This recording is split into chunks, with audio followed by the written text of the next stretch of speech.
Hello po. So in this video, I'll be teaching you how to access GMetrics for your IC3 examination or certification exam. So this website is used in reviewing dun sa mga topics na na-discuss natin actually, but some of the examples, ganyan, and mga ibang topics is merong mga naka-integrate din ng mga lectures o sa mga PDF na kung saan pwede kayo mag-review dito sa ating mismong website. So first is open your browser. So any browser naman will do. Pwedeng Microsoft Edge. So kasi gamit ko is Brave. You can use Google Chrome. So dito, ang first na gagawin natin, I will be opening my browser. So again, kahit anong browser pong gamitin natin, pwede siya. So dito, yan. So kunyari, hindi ko nakita yun. Ayan. So dito, first is type nyo po ito. Go to https / ito pong link na to. No? So this link, i-type nyo lang po yan doon sa ating URL bar. Copy-paste ko na lang dahil meron naman ako mismong access, no? Doon sa ating source for review natin. Then after nun, yan lalabas ito, yung uh, landing page or the homepage for Gmetrics Skills Management System. Then, ang gagawin po natin is, punta tayo dito sa ilalim, yun, sign in with an existing provider. So, ang ginagamit natin na account ngayon is provided ng ating program chair ng school, no, which is, it is a Microsoft account. So, log in using Microsoft account ang click natin. So, ayan.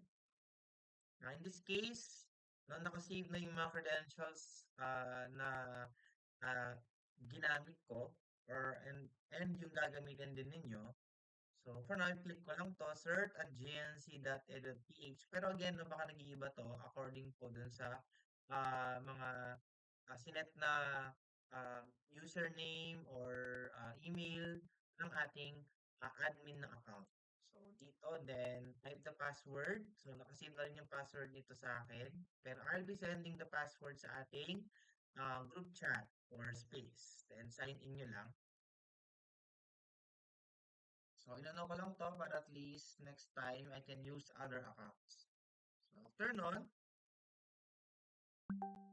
is ito, meron pong lalabas na mismong parang dashboard wherein nakalagay dito yung mga recent activities, no, mga courses, examinations.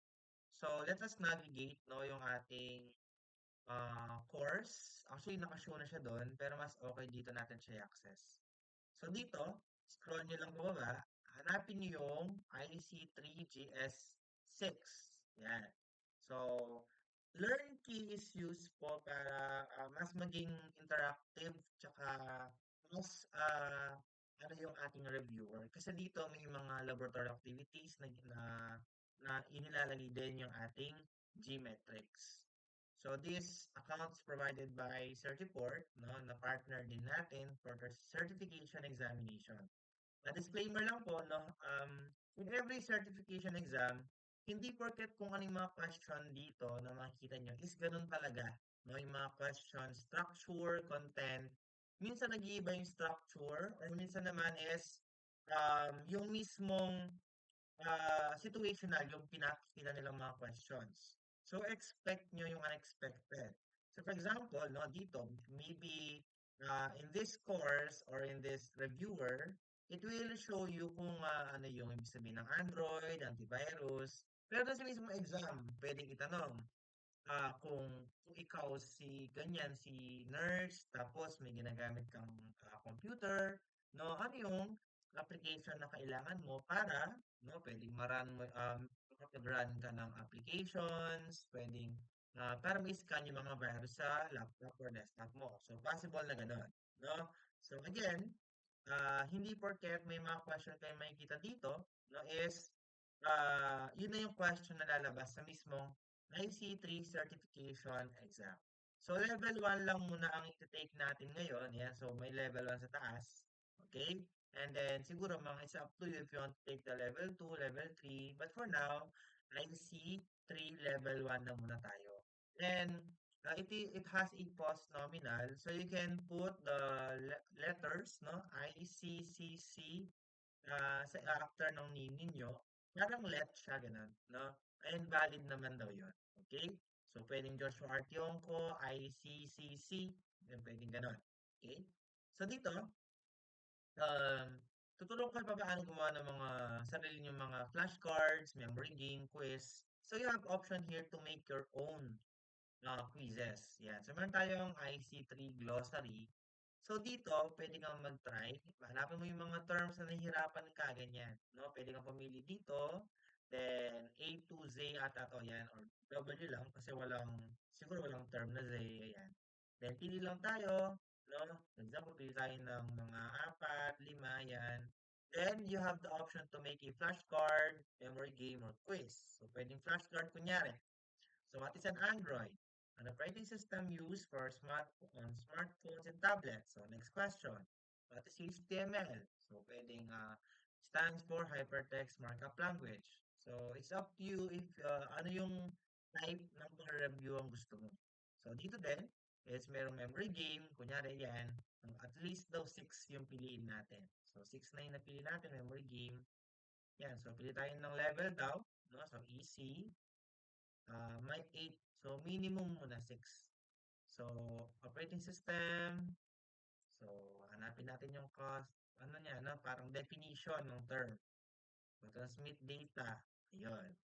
So, dito, yan, antivirus application. So, mali tayo doon. Hardware. I think ito yun. Yun. So, yan. Yan lang siya. No? So, may iba't ibang way. Then, next nun is navigate natin yung mga video, no? Yung mga lectures na video courses. Ito yung mga discuss ko last time sa Hi, inyo. I'm Marie and welcome to Ayan. LearnKeys So, IC. lahat ng mga yan, no, na-discuss ko na halos. And, actually, this is just only a review ng mga diniscuss ko.